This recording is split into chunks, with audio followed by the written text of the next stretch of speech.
Hi, good morning. எல்லாரும் எப்படி இருக்கீங்க? நல்லா இருக்கீங்களா? இந்த ஈத சொல்லியே பார்த்தீங்கன்னா, இந்த 1 மாசம் ஃபுல்லா வந்து ஓட்டியாச்சு. இனி வர மாதங்கள் எப்படி போகுன்றது தெரியல. பசங்களுக்கு வேற ஹாலிடே இருக்கு. அதுக்கப்புறம் பார்த்தீங்கன்னாக்கா, எப்பவும் போல ஃபுல் ஷிஃப்ட்டு அந்த மாரி ஓடுற மாரியான சில விஷயங்கள் இருக்கும். அதுக்கு இடையில பார்த்தீங்கன்னாக்கா, எனக்கு கொஞ்சம் கால் வலியா இருக்கு. கால் வலி எதனால வந்ததுன்னாக்கா, ஆஃப்டர் பிரெக்னன்சி அப்போ வந்து எனக்கு வேரிகோஸ் வெயின் வந்து ஸ்டார்ட் ஆனுச்சு. மைல்டா தான் ஸ்டார்ட் ஆனுச்சு. அத வந்து நான் அவ்வளோ பெரிய விஷயமா நான் எடுத்துக்கல. இப்ப பார்த்தீங்கன்னா, ஒரு ஃபியூ டேஸா எனக்கு கால் பயங்கரமா வந்து மரத்து போக ஆரம்பிச்சுச்சு. அப்ப நான் வந்து கொஞ்சம் கான்சன்ட்ரேட் பண்ணி பார்க்கணுங்கிறத வந்து நான் யோசிச்சுக்கிட்டேன். ஏன்னாக்கா, வலியும் குடுக்க ஆரம்பிச்சுச்சு. லைட்டா வந்து கொஞ்ச நேரம் உட்காந்துருந்தோம், நின்னுட்டுருந்தோம் அப்படின்னாக்கா, மரத்து போற மாரியும் இருந்தது. சரி, அதுக்கு நம்ம ஒரு ஐடியா பண்ணி பார்க்கலாம் அப்படின்னு சொல்லிட்டு, இந்த நெல்லிக்காய் ஜூஸ் தான். ரெகுலரா பார்த்தீங்க அப்படின்னாக்கா, ஒரு 10 டேஸ் வந்து நான் குடிச்சிட்டே இருந்தேன் அத. அந்த பெயின் இப்போலாம் அவ்ளோ சூப்பரா இருக்கு எனக்கு கிளியரா. நெல்லிக்காய் ஜூஸ் எடுத்துட்டதுனால தான் வலி குறைஞ்சுதான்றது எனக்கு ஷூரா சொல்ல முடியாது. இருந்தாலும் நான் 10 டேஸ் வந்து கன்டினியூவா எடுத்துட்டு இருந்தேனா, அதுக்கப்புறம் அந்த மாரியான ஒரு மரத்து போற விஷயங்களோ, வலியோ எதுவும் எனக்கு இல்ல. நீங்களும் ட்ரை பண்ணி பாருங்க கண்டிப்பா. இப்போ நிறைய காய்கறிகள் எடுத்து வச்சிருக்கேன். எதுக்காக இவ்வளோ காய்கறிகள் எடுத்து வச்சிருக்கேன் அப்படின்னாக்கா, நேற்று வீடியோ பார்த்துட்டு இருக்கும் போது ஒரு அவியல் வீடியோ வந்தது. அதை பார்த்தோன்னே எனக்கு அவியல் சாப்பிடணும் போல இருந்துச்சு. அதனால் அதுக்கான சில காய்கறிகள்லாம் வாங்கிட்டு வந்திருக்கேன். கேரட்டு, அதுக்கப்புறம் வாழைக்காய், பீன்ஸ், அதுக்கப்புறம் பார்த்தீங்கன்னாக்கா வெள்ளரிக்காய். இது வந்து இந்த எல்லோ கலர் வெள்ளரிக்காய் தான் போடணும்னு சொன்னாங்க. இருந்தது, நான் வந்து வாங்கலை. அப்புறம் கத்திரிக்காய் வந்து ஆப்ஷனல் தான். ஒரு க்ரீன் கலர் கத்திரிக்காய் போட சொல்லியிருக்காங்க. நான் இது தான் போட போகிறேன். அதுக்கப்புறம் சேப்பங்கிழங்கு, முருங்கைக்காய், இது புடலங்காய், கொத்தவரங்காய், அதுக்கப்புறம் பார்த்திங்கன்னாக்கா கோவக்காய். இதெல்லாம் சேர்த்து தான் பண்ண போகிறேன். அதுக்கப்புறம் நார்மல் வாழைக்காவும் வாங்கிட்டு வந்திருக்கேன். எது நல்லாயிருக்கும் தெரில அவியலுக்கு. சரி, ரெண்டுத்தையும்னாக்கா போட்டு பார்க்கலாம் ஒன்று ஒன்று அப்படின்னு. தஷ்வின்க்கு லீவ் டைமில் நான் எங்கே இருக்கணும் அங்கே தான் இருக்கணும். வந்து என்ன ஒரு டைமும் என்ன பண்ணுறீங்க, டைம் என்னாச்சு, என்ன சமைக்கிறீங்கன்னு ஏதாவது ஒன்று கேட்டுகிட்டே இருக்கணும். அவனுக்கு அது பழக்கமாகவே போச்சு. வெளியில் போய் விளையாண்டாலும் கொஞ்ச நேரம் வந்து என்னையும் செக் பண்ணிப்பான். இப்போ பசங்க பார்த்தீங்கன்னா, நல்லா விரும்பி வந்து நான்வெஜ்லாம் சாப்பிட்டாலுமே, மீனு, சிக்கன் அந்த மாரி எதுவும் சாப்பிட்டாலுமே, காய்கறிகள் வந்து பார்த்தீங்கன்னாக்கா, குடுத்தாலுமே வந்து அதே ஈக்குவல் லெவல்ல சாப்பிடுவாங்க. இருந்தாலும் பார்த்தீங்கன்னா, எல்லா காய்கறியும் ஒண்ணா போட்டு ஒரே விஷயமா குடுத்தோம்னாக்கா, எப்படி சாப்பிடுவாங்கங்கிறத வந்து நான் ஈகரா வெயிட் பண்ணிட்டுருக்கேன். இன்னைக்கு இது மாரி நான் பண்ணி குடுத்ததில்ல. அதனால தான் சரி இந்த ஐடியா பண்ணிட்டு, எல்லா காய்கறிகளும் பார்த்தீங்கன்னாக்கா, வீடியோ பார்த்துட்டு ஒரேடியா வாங்கிட்டு வந்துட்டேன். இப்ப இந்த முருங்கைக்காயெல்லாம் பார்த்தீங்க அப்படின்னாக்கா, ரொம்ப பெருசா தான் கட் பண்ண சொன்னாங்க. மேல இருக்க தோல வந்து செதுக்கி எடுத்துறணும் அப்படின்னு சொல்லி சொன்னாங்க. நான் கட் பண்ணிட்டு வந்து அதுக்கப்புறம் செதுக்கி எடுத்துக்கிட்டேன். அதுக்கப்புறம் பார்த்தீங்கன்னா, கொத்தவரங்கா. கொத்தவரங்கா ரொம்பவே எனக்கு பிடிக்கும். நீங்க என்ன பண்ணாலுமே கொத்தவரங்காயில ரொம்ப பிடிக்கும். அதுக்கப்புறம் பார்த்தீங்க அப்படின்னாக்கா, இந்த புடலங்கா வந்து தோல வந்து செதுக்கிட்டு போட சொன்னாங்க. நான் வந்து ஒரே மாரி பீஸா எல்லாமே கட் பண்ணியிருக்கேன். நீங்களும் பார்த்தீங்க அப்படின்னாக்கா, இதோட திக்னஸ் கம்மியா கூட நீங்க கட் பண்ணிக்கலாம். ஒண்ணும் குழஞ்சு போறதுக்கு வாய்ப்பில்ல. ஏன்னாக்கா, நம்ப கொஞ்சமா தண்ணி போட்டுட்டு, அதுக்கப்புறம் மூடி ஸ்டீம்லயே தான் வேக வைக்க போறோம் அதனால. கத்திரிக்காய் வந்து தேவை கிடையாது. இருந்தாலும் நான் கத்திரிக்காய் கட் பண்ணி வச்சிருக்கேன்.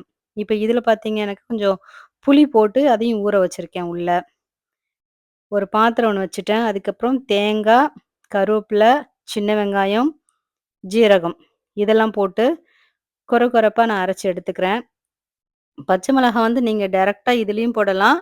டைரக்ட்டா காயிலயுமே போடலாம். நான் 2த்துலயுமே போட்டுருக்கேன். இப்ப அந்த எம்ப்டியான ஒரு பேன் வச்சிருக்கோம்ல, அதுல வந்து அப்படியே டைரக்ட்டாவே காயெல்லாம் போட்டுட்டு, கருவேப்பில போடணும், பச்சை மிளகாய் போடணும்.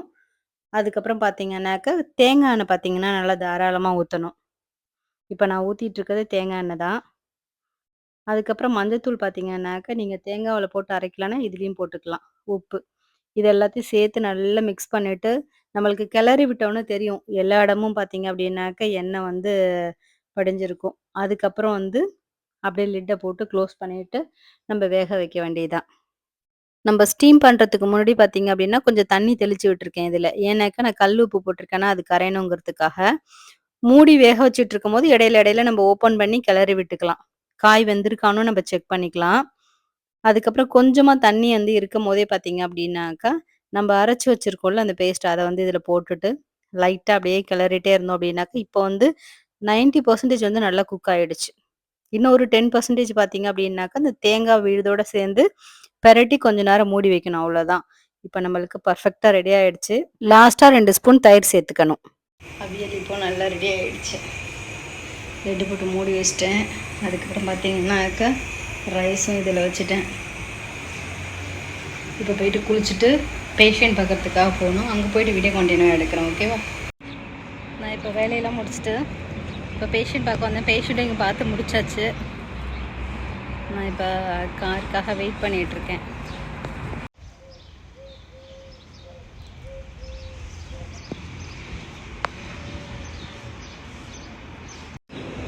காலையிலே சமைச்சு வச்சுட்டு வந்தது ரொம்ப நல்லதாக போச்சு. இப்போ பேஷண்ட் முடிச்சதுக்கப்புறம் பார்த்தீங்கன்னாக்கா பயங்கரமான பசி, போய் சாப்பிடணும். நான் இப்போ எங்கே இருக்கேன்னு பார்த்தாக்கா, இங்கே பக்ரீனில் இருக்கிற ஜிடெக் இங்கே நியராக நின்றுட்டுருக்கேன் நான். வீட்டுக்கு வந்தவொடனே பார்த்தீங்க அப்படின்னா, ட்ரெஸ் சேஞ்ச் பண்ணிவிட்டு பசங்களுக்கு சாப்பாடு கொடுக்க தயாராயாச்சு. வெஜிடபிள்ஸ்லாம் நம்ம இன்றைக்கி பண்ணோம். சரி முட்டையும் கொடுத்துடலாம் அப்படிங்கிறதுக்காக ஆம்லேட் போட்டு கொடுப்போன்ட்டு ஆம்லேட் போட்டுட்ருக்கேன். இன்னொரு விஷயம் நான் சொல்லணும். காலைல நான் போம்போது 2 பேருமே இல்ல. ஹர்ஷன், தஷ்வின். எங்க போனாங்கன்னா, சைக்கிள்ல ஒரு ரவுண்ட் போறேன்னு போனாங்க. அதுக்கப்புறம் பார்த்தீங்கன்னா, அவங்க அப்பா ஃபோன் பண்ணி என்கிட்ட சொன்னாங்க. பசங்க சைக்கிள்ல வந்து காத்து வந்து சரியா நிக்கலையாம்மா. அவங்க 2 பேரும் சைக்கிள் சரி பண்ணதுக்கு போயிருக்காங்கன்னு. இவங்க 2 பேரும் எங்க போனாலும் பார்த்தீங்க அப்படின்னா, அவங்க அப்பா நம்பர எடுத்துட்டு, அவங்க அப்பாவுக்கு கால் பண்ணி எதா இருந்தாலும் சொல்லிடுவாங்க. அவன் சொல்ற கதைய கொஞ்சம் கேளுங்களேன். இன்றைக்கி நான் அவியல் பண்ணேன் இல்லையா, அந்த அவியலில் வந்து போட்ட சேப்பங்கிழங்கு வந்து லைட்டாக நாக்கில் வந்து இச்சிங்காக இருக்கிற மாதிரி இருக்குது. நீங்கள் போடும்போது வாழைக்காய் மட்டும் போடுங்க, அந்த கிழங்கை மட்டும் அவாய்ட் பண்ணிடலாம். ஏன்னாக்கா எனக்கு லைட்டாக கறக்கிறேன்னு இருக்கு. ஆனால் நான் ஹர்ஷன் சாப்பிட்டா ஹர்ஷனுக்கு வந்து ஒன்றுமே பண்ணலன்னு சொல்கிறான். இன்ன வரைக்குமே ஒன்றும் பண்ணலன்றான். என்னன்றதுல ஒரு வேளை எனக்கு செட் ஆகலையான்னு தெரியல. இது என்னது இது கழுத்தில்? நான் இந்த சைக்கிள் சரி பண்ண போனோம். சைக்கிள் டயர் பஞ்சர் ஓட்டினாங்க ஃபஸ்ட்டு போனோடனே. அப்புறம் காற்று திருப்பி லீக் ஆச்சாச்சு. எவ்வளோ மாற்றுறதுக்கு? டியூப் மட்டும் போயிடுச்சுன்னு நினைக்கிறேன். பஞ்சர் ஃபஸ்ட்டு ஒட்டி பார்த்துருக்காங்க. இவங்க 2 பேருமே எடுத்துகிட்டு போயிட்டாங்க. சைக்கிள் கடைக்கு போயிட்டு பஞ்சர் ஒட்டி பார்த்துருக்காங்க. இது ஒர்க் அவுட் ஆகலைன்னொடனே ஃபுல்லுத்தையும் பார்த்தீங்கன்னா சேஞ்ச் பண்ணிட்டாங்க. 1.5 வந்து பே பண்ணியா?